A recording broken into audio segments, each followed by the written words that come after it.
Olá pessoal, meu nome é Dalton Borba, eu sou professor de Direito Constitucional e estou vereador em Curitiba. Quero trazer para vocês um tema bastante polêmico e interessante hoje porque é uma realidade que a gente está, infelizmente, a gente está testemunhando mais uma vez aqui no Brasil, que é o problema de crimes políticos e crimes eleitorais. O que a gente tem que saber sobre isso? Crimes eleitorais, pessoal, são todos aquelas condutas ilícitas previstas lá no Código Eleitoral brasileiro, que são condutas que dizem respeito ao processo de eleição. Quando a gente está num período eleitoral, é natural que haja uma disputa entre candidatos para poder concorrer a uma vaga lá no parlamento, né? Ou, enfim, no Poder Executivo. Só que essa disputa tem que ser uma disputa fiel e honesta. Os candidatos têm que se comportar e agir de uma forma idônea, retilínea. Só que isso nem sempre é assim. Então, alguns candidatos o que fazem? Eles resolvem burlar a lei para obter uma vantagem, para conseguir se eleger. E aí eles acabam podendo praticar condutas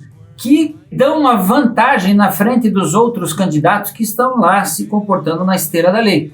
E essas condutas são tipificadas como crime no Código Eleitoral, que pode envolver não apenas o candidato, mas o eleitor também. Aquele sujeito que recebe dinheiro para vender o seu voto, ele também está incorrendo numa conduta criminosa, exatamente igual o seu candidato lá que está comprando o seu voto. O crime político, por sua vez, ou alguns crimes políticos, eles podem ser praticados, pessoal, depois que o candidato já está eleito, ele já conseguiu a sua vaga, seja lá no Poder Legislativo, seja no Poder Executivo. Mas ele aí, no exercício do mandato, ele pratica algumas condutas que não são compatíveis com aquela conduta esperada pela ética, pelo bom senso e, inclusive, pela lei.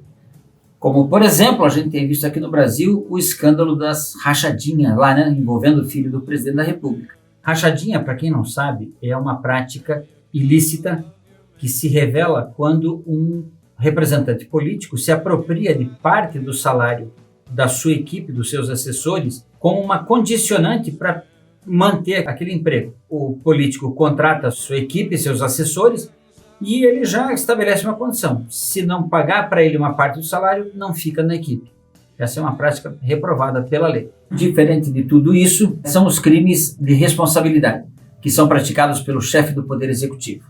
Eu quero dizer para vocês que crime de responsabilidade, embora receba esse nome, ele não tem a consequência jurídica de um crime comum, que é normalmente a pena restritiva da liberdade, a pena de prisão. Tá certo?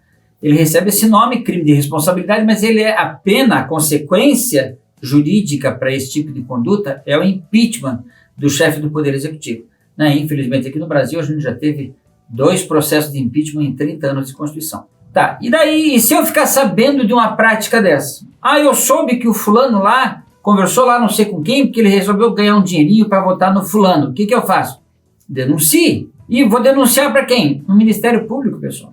Vai até o Ministério Público e diz: olha, eu fiquei sabendo, inclusive eu gravei, eu tirei foto ou qualquer coisa do gênero, mas eu tenho aqui um indício de, tem um candidato que está indo lá no meu bairro e ele está oferecendo lá uma cesta básica, está oferecendo um par de sapato novo para quem votar nele. Vá até o Ministério Público e faça a sua denúncia. Sabe por quê? Ao Ministério Público compete exatamente a fiscalização desse tipo de conduta para poder promover a ação respectiva, a ação judicial.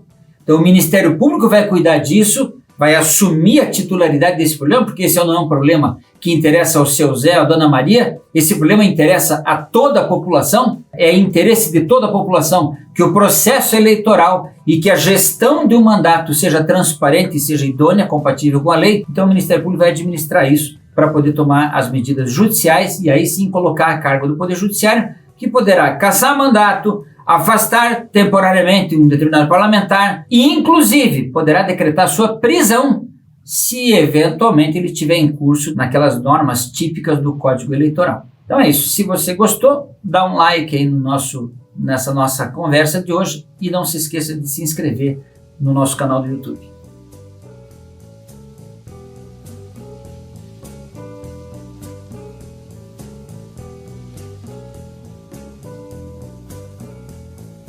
Riders on the storm.